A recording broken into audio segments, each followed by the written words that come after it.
Aloha. What's up? All right. Tonight we have guests on the Howler Mouse Show. I'm Stanley. That's Steve Ditko. I mean, no. That's why we're not. That's why he's in the middle. I'm Commandy. But the Commandy movie will be starring me. Yeah. Anyway, Ivan and Miles, okay? Brothers, live here, town over and stuff. We all hung out last week at a Salem comic book convention in Salem, Virginia. Came over tonight, went through my comics and stuff, put up with some of my music. That's all good. It's the only place in the universe you can rock Bee Gees and read Spider-Man. I mean, rock punk music and read Commandy. Yeah, you can tell some Still shit. feel like fucking cultural elitists. As you can see, some shit's gone down. Yeah. Here's what's cool about these guys right here. They got some stuff going on. Okay, we'll start with Ivan over here. Okay, Ivan will be leaving in January. He's going to be in the infantry. He hopes to get deployed Army somewhere. Okay. Guy's got his own channel, man. We'll put a link downstairs. He waxed philosophical on it while he's dipping. I finally checked out a video or two, man. Sun's deep. Yeah. Skull Wintergreen at the moment. Yeah. So. And we're going to maybe start doing some comic stuff on it too. I'm feeling inspired by all Howler Mouse. It's good stuff. And me and my brother both collect comic books, so. I didn't pay him. Yeah. Say that.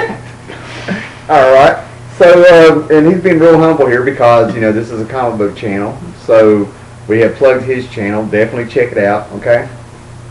Miles here. Hello, YouTube. All right. Tell him where you're going on Tuesday. Tuesday, my family and I are traveling to the Joe Kubert School of Cartooning. I have had previous experience with a college beforehand. It was a local community college. I would like to forget, but I never heard of this. We'll talk later. God damn it, move community college. Oh, I love it. Okay. So he's starting the Joe Kubert School of Art, man. We actually get to see possibly, superstar on the rise here, man. And I've seen some of his work. He sent it to me on Facebook to check out stuff. That guy's definitely got his own style, man, and I see him I ain't saying this because he's sitting here, man, but it was enough to make me want to get him on camera here, man. You might have seen him here first.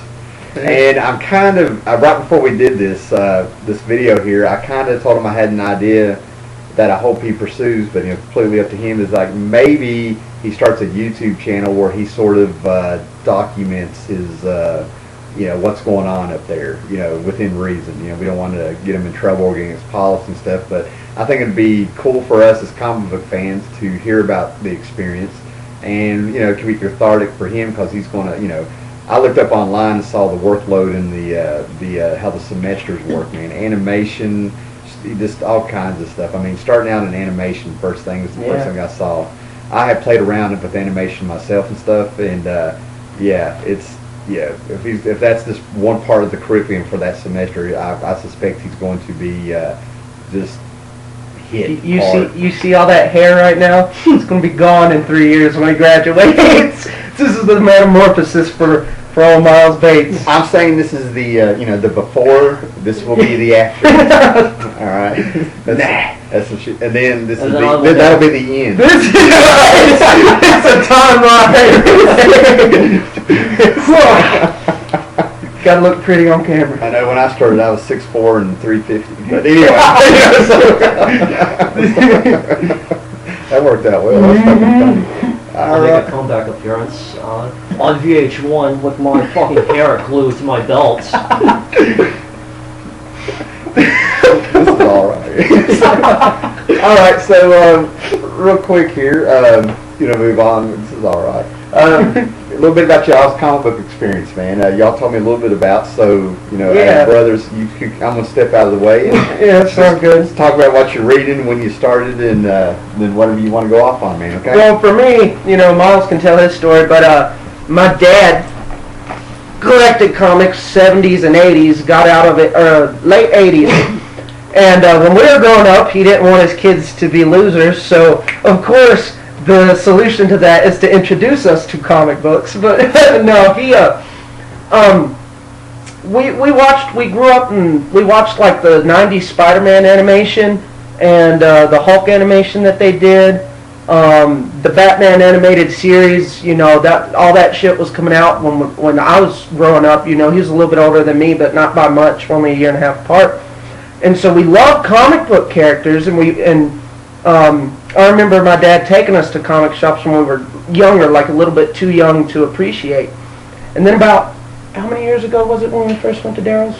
2.5? Yeah, maybe 3. Yeah, close to that amount of time. We went to the comic shop that old Howard Mouse pushed in one of his previous videos, D&J Comics, and just started picking up. That was right when the Batman and Robin and the Disappearance of Bruce Wayne shit was around, and right before New 52 launched, and we just got into it, and we just, you know, read whatever we can get our hands on, but you give your side of the story. This is my bad half.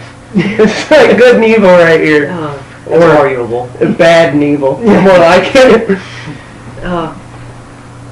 Sexy Sadie mentions our father introduced us to the realm of comic books through an animated standpoint, through the Batman animation and the Spider-Man animation primarily. And the Big Daddy Spawn. Yes. The animated series. I watched Chapel fuck a girl when I was like 6 years old in the series, and it was amazing. That was comic books right there. I wanted a piece of it ever since. Chapel had AIDS. Oh, yes, he did. Wrap it up. That boy up. Chapel, you shit, you nasty. Yeah. But continue, my lord. As I was saying, we were immersed within the comic book industry, even though we didn't directly collect comic books until several years later, partly due to one particular teacher who taught Oh, EJ. yes, EJ Salt. I don't like him, but English, Miles does. and during my 12th grade year at Galax High School, made the experience all that's more manageable. School's never manageable. Yeah. Never. No. You just get the hell out of there. But yeah, but that's basically, you know, his teacher helped get him back into it. You know, we go to comic conventions, we meet people, and this guy, sorry, I'm trying not to make it too bad, but this guy is going to actually get into industry, and if his knowledge compared to mine is absolutely crazy. But yeah, remember Miles Bates? He might do something, might not. We have our fingers, toes, balls, and dicks crossed that he does in our family. We're not only proud, we're all living through the motherfucker. Yeah, I know. It's just like secretly, in some weird psychological way, you know, I feel like I'm Miles Bates. No. Everyone's fucking Miles Bates. Hold on, everyone's fucking Miles Bates. It's not comics. Comic books. That's going to be the name of this first series. You wait and see. Or feature Captain Crunch. Cool, man. All right, we'll wind it up there, Bring guys. the old howler back. All right, guys. You got a taste of the Miles and Ivan show, so okay. It's good All stuff. right, guys. So be cool. Remember the name. And all you guys that were on the podcast last night, you know who you are. Miles has said that he will do sketches on by request. So you know, send me a personal message, man. That's Constant Bromstar. You want to do it for a few other people if they want to do it? Sure. All right. He send in the messages. He'll get done what he can get done. Apparently, it's across the board and address and such. And he's leaving Tuesday, so I'm posting this tonight. This is Saturday, and it's after midnight. So you know you're probably watching this on a Sunday morning It's or a whatnot. Sunday. Yeah. So you know, bring it in. I got typing paper back there, and I got some art supplies too. So, all right, man. Later. Peace out.